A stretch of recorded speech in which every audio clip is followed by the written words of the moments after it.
మనోవేదన దేని మీద, భక్తి మీద. సో ఒక 2 నిమిషాలు నాకు తెలిసిన విషయం పంచుకుందామని. పురుషోత్తం గారు నేను 1985లో కాలనీకి వచ్చాను. అప్పటి నుంచి వారు సుపరిచితులు, కాలనీ పెద్ద, నాకు గురుగారు లాంటి వాళ్ళు.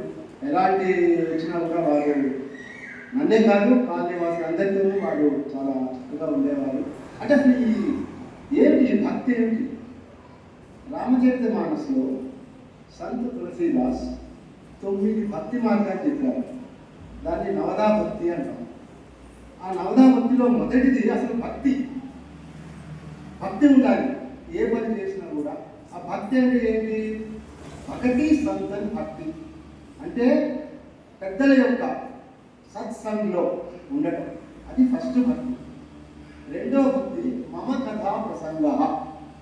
దీన్ని మనం శ్రవణం కూడా అనొచ్చు. స్వామివారి యొక్క కథని మనం వినటం, శ్రవణం. తర్వాత గురు పంకజ సేవ, గురు పాద పంకజ సేవ అంటే గురువు యొక్క పాదాలని సేవించడం, ఇది మూడో. అంటే స్టెప్ బై స్టెప్ చెప్పుకొచ్చారు. ఫస్ట్ భక్తి నుంచి, తర్వాత ఆయన్ని శ్రవణం చేయడము, తర్వాత సేవ. అంటే ఇది మననం కింద వస్తుంది ఒక రకంగా. సర్ఫ్లెస్ సర్వీస్ టు గురు. ఎవరైనా మన గురువు అనుకుంటాము, తల్లిదండ్రి మెయిన్ గురువు ఫస్ట్. దాని తర్వాత మనం గొడుగు చేసిన నెంబర్ 2. దాని తర్వాత స్కూల్లో విద్యార్థి బోధించిన వాళ్ళు. తర్వాత వాళ్ళే కాదండి, ఉద్యోగంలో గాడ్ ఫాదర్ ఉంటారు. ఎవరో ఒకరు మీ ఆఫీసర్ మిమ్మల్ని లైక్ చేస్తారు, ఆయన కూడా మన గురువే.